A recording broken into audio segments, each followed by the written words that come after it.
Hi everyone, I'm Victoria, an amazing content marketer here at Visme, and welcome to another episode of By Accident or Design, a snackable LinkedIn series that celebrates honest moments in business, marketing, and design, from mistakes to wins and the wow moments in between. I have today a special guest who is not only an expert in his field, but a master at it, if I might say so myself. So, introducing Panos. Panos is the CEO of LearnWorlds. He has a PhD in educational technology and extensive work experience as a software engineer, e learning researcher, science educator, and before even starting the startup route with LearnWorlds, is that he was actually in the European Parliament as a policy advisor for research and innovation. That is a very extensive professional resume, Panos. Wow. I feel old now. I guess it's a verification that in our lifetimes we will have to change many professions. So I guess this is why learning is also important, because we have to keep learning, and that's what keeps us active and keeps us performing to the best of our abilities. Yeah, that's amazing. I mean, and the fact that you've done so much in such a span of time, it's like you've gathered this gem of expertise. It's just amazing. And that being said, I want to dive right into the questions, which is how have you seen the the online learning space in corporate and tech change over the years that I think a lot of people might see the obvious, but you with your expertise, what's some things that you see that people kind of overlook that you've like, this has definitely been a change? Mm.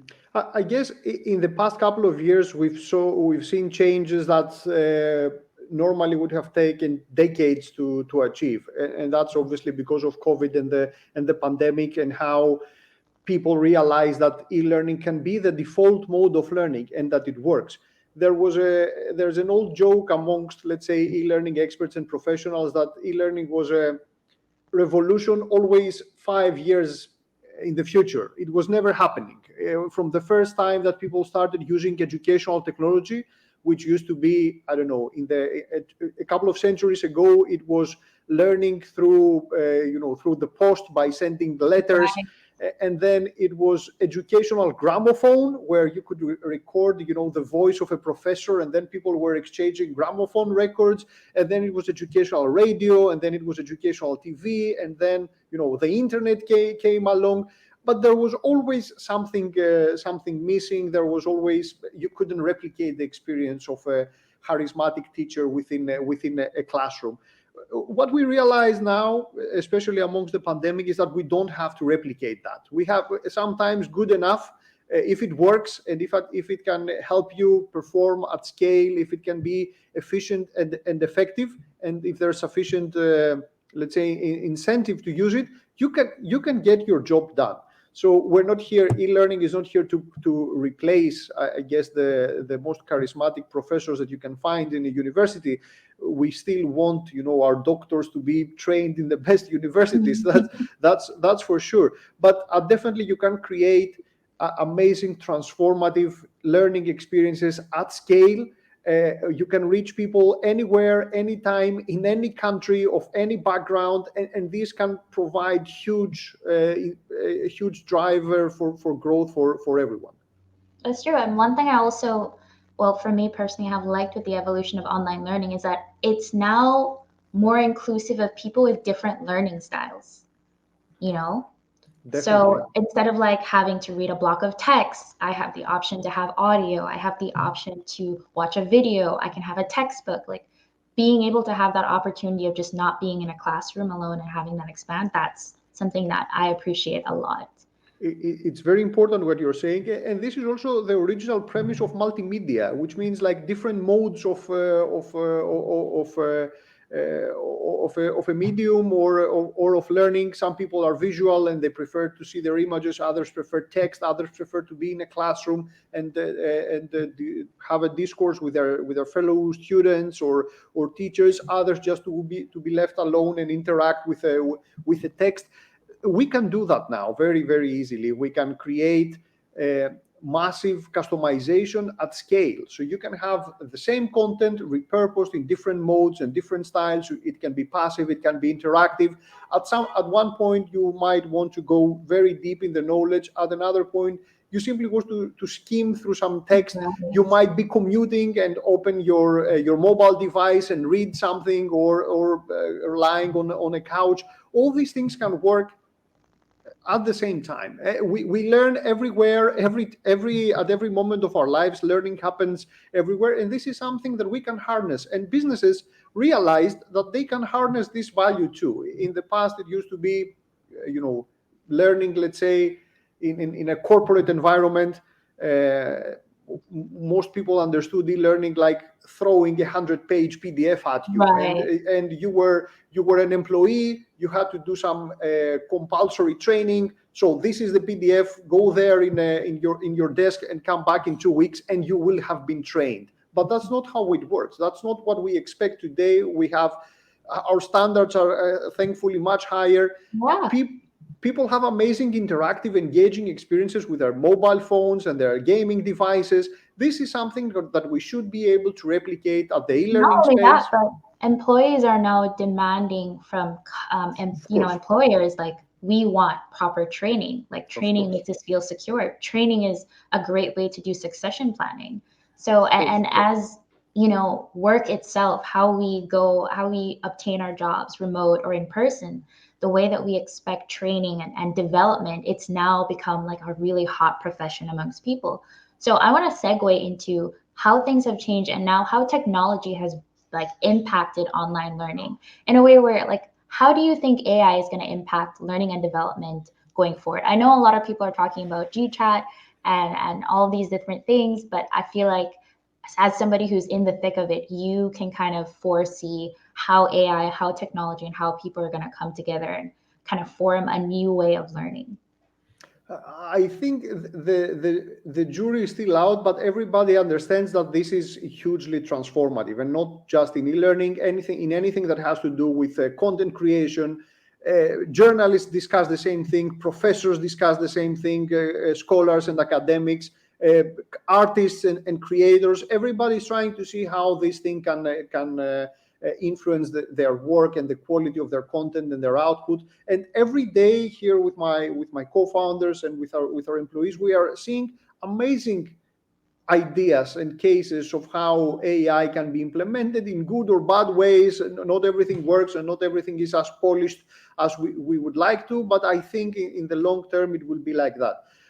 For one thing, we see that there will be many layers of help in content creation, and already even ChatGPT has created a spark of creativity. Some of Mm. it is just bad content and bad copies. I was reading about a huge number of books that have been published on Amazon recently that have been generated completely Oh by yeah. ChatGPT. So I guess there's going to be a mass layer of low quality content. On the other end, creators can really take advantage of these tools and elevate their game, I create. think it's kind of like a calculator, like if you Yes, put the wrong equation in, you're going to get the wrong answer. But garbage if in, you, garbage out. yeah, garbage in, garbage out. That's what my So, professor used to tell me. So you have to know what you're putting in, and I think people start to think like, oh my God, AI is going to take over everything, it's going to make everything really easy. But the thing is, it's not, you're not teaching robots, you're teaching another human being. So you still have to add a human element into it and consider things as well, you know? I agree. I think the floor will be elevated. So the kind of content we are getting out of when we are asking a web search, where we're doing a web search, or we are asking a tool or something. The answers that we get will be at a much higher level. Already, we are seeing that some of the answers are much deeper. But as we said, all these answers are depending on other material that can be found out there in content. So the creators will have, I guess, a higher barrier, and they will have to bring out all their creativity and do much more work in order to create stuff that will be truly amazing. So the base level will be elevated, but true creators will have more tools at their disposal to create even more meaningful outputs for their work. Frankly, we don't know. I think this is something that That's an honest answer. we've seen in the industry as well. There is always in the beginning, let's say, of industrialization, it was great to see the massively produced, cheap, affordable stuff that we could get, whether it was plastic, or cars, or Right. clothes, or anything else. But the handcrafted quality content is something that really shines, and people crave it, and it has a premium quality status. I think we may enter an era we will be receiving mass baseline content that will have a certain quality, much better than we can get now out of a random Google search. But there will be so much more need for the quality, creative, premium content that only humans and experts and professionals will be able to So bring.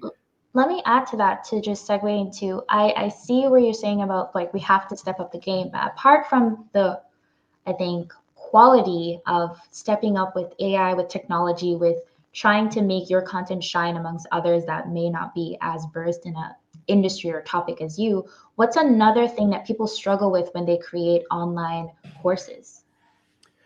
Well, I think the first problem that we see after speaking with hundreds and even thousands of our customers is procrastination. That's the first problem. People, they are, somebody's expert in their field, and they never start, and they are afraid about what will happen. There are so many courses out there, and then they never start. What we say is just start it. You don't have to produce a full course. You can start by a mini course, but get it out there, get some content out there. This is the most important first step to get over your fear, to get exposed. Let's create a 10-minute mini course and put it out there. The feedback will be immensely valuable for you. Just seeing a complete, even if it's not Hollywood level production, you will feel so much satisfaction by that. So this can be the first this is a great way to pass this first fear. And the second problem is that sometimes people spend too much time in developing a full course without testing it, without bringing it in front of an audience. So we've seen customers who spent 6 months in producing what they thought it would be the ideal content. And when they test it with users, they see that there is no market fit. There is no, people wanted something else. And again, here we can be flexible. We can start low. We can start with a pre-launch of a course. We can create our content, put it out there, test it, and then keep enhancing it and create better and bigger and more solid versions of that course. Sometimes you think, oh, this just for an example, like, oh, this course on how to construct muffins is going to be the next best thing. But because you have your face so close to the canvas, you don't see the huge picture, and you realize that, okay, people actually they want to make cake muffins instead of just regular muffins. And that may be it. And then testing. Testing. It's important to test it with an actual audience. Get that feedback. This is a very important process. And you have resources on how people can learn from before, during, and after they've launched their course. So you have resources on LearnWorlds as well. Actually, we do. This is a very important, very big part of what we do to help the creators and the course creators and the experts to learn, to master these new mediums. Somebody might be a professor with 20 years of experience, but they have never created e-learning content in the past, or they were never forced to promote or sell their online course. So we have lots of materials to help them build their personal brand, think also about their design and the packaging of that content, but also how to think strategically about creating that content so that they can test it, they can improve it, and then have at the end a complete product that they can sell online. Okay, and then I'll just segue into like, what's one of the biggest personal lessons that you've learned that's followed you throughout your profession that you want to share today? I think something that is really deep to me, and also I guess in our company here at LearnWorlds, is that learning is a human superpower. It's probably the only superpower that we have, as far as I know. I like that. This is something that can it's definitely a driver of social change, but also of huge personal change. So it can get us, to there are no limits to where it can get us. And by definition, we do it constantly, and we have to do it also in a professional capacity. Lifelong learning is something that we cannot avoid, but we should also embrace and use it to our advantage, especially in times of uncertainty, or in times of I social and totally agree. economical instability. This is something that we totally believe. Okay, and then I'm going to ask you a last question before we wrap up, and that's what's the happiest accident that led you to where you are now?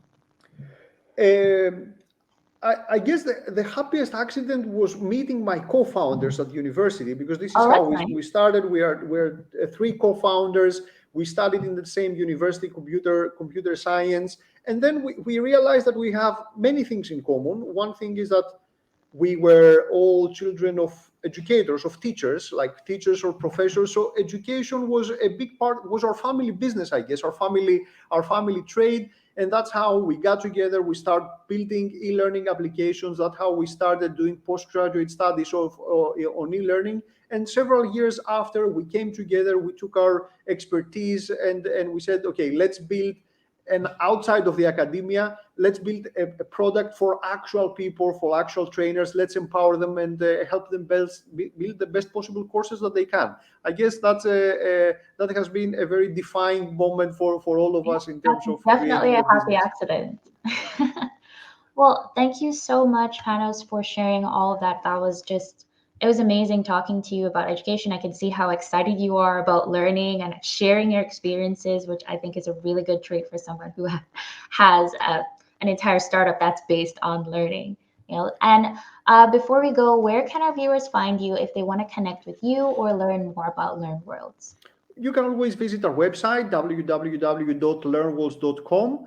There you will find both our tool, our platform that allows you to create and sell online courses, amazing templates, and also lots and lots of content. Our own academy is fully packed with training content to help you create the best possible version of your online course, and think about how you can share and disseminate it, whether you are an individual creator or a company that wants to train their customers or their employees. So that's the best way to connect, and we will be happy to help you use e-learning for your business or your personal brand.